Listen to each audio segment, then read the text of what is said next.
अब जो भक्तात्मा सत्संग में आते हैं, नए नए बच्चे हैं, 2-3 वर्ष तक, तो 3 वर्ष तक भी हम नहीं मानते कि ये बच्चा पूर्ण रूप से परिपक्व हो चुका होगा। 3 वर्ष पार कर जाता है तो फिर हम उसको, 3 वर्ष तक वो डगमग नहीं होता है तो हम समझ जाते हैं प्रभु ने पहुंचा पकड़ लिया।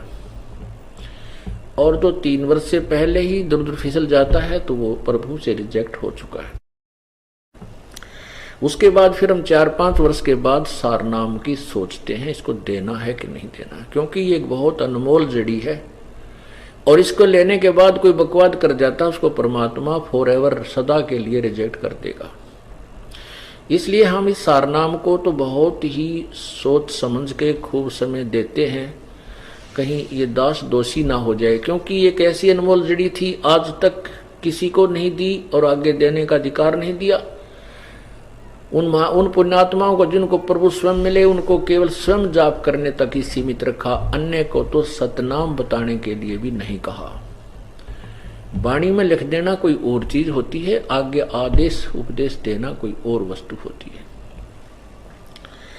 और वो जड़ी इस दास को दी है और मैं इसको बहुत सूझबूझ से प्रयोग नहीं करूंगा तो मैं दोषी हो जाऊंगा। ऐसी गलती ये दास नहीं करेगा, क्योंकि मेरा उद्देश्य कोई और नहीं है, केवल कल्याण करना है, स्वार्थ नहीं है। स्वार्थी व्यक्ति डूब सकता है।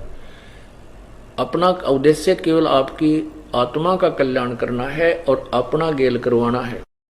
जिसमें मेरे कल्याण में कोई बाधा हो मैं बिल्कुल नहीं करूंगा, चाहे कोई रुष्ट हो, चाहे राजी रहे, चाहे कोई मता हो, चाहे सारा संसार हो, क्योंकि अपना कल्याण प्रथम है। उसके बाद आप तरह जगतार ही, फिर सारे संसार को भी तारा जा सकता है, पूरे विश्व को एक ही सतगुरु बहुत है। तो इसलिए फिर हम सार नाम देते हैं और सार नाम के बाद फिर सार शब्द की बारी आएगी। देखो, परमात्मा पाना है, मालिक के पास जाना है, ये कोई बालकों का खेल नहीं है। ठीक है, जो तुम पुण्य कर रहे हो, भक्ति कर रहे हो, ये व्यर्थ नहीं जाएगा, ये तो आपको आपके साथ मिलेगा, ये तो मिलेगा ही मिलेगा, क्योंकि जो अन्य साधनाएं भक्त कर रहे हैं संतों के पास, वो तो कति व्यर्थ है, वो तो सीधे भूत बनेंगे, अन्य योनियों में जाएंगे। और आपको जो सतनाम तक मिला है, मिल गया है, तो भी आपको वो लाभ मिलेगा कि आप सोच भी नहीं सकते।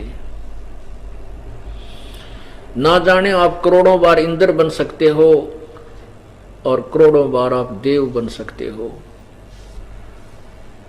और लाखों वर्ष आप स्वर्ग में भी रह सकते हो। इतनी पुण्य कमाई आपकी बन जाएगी, लेकिन रहोगे काल के जाल में।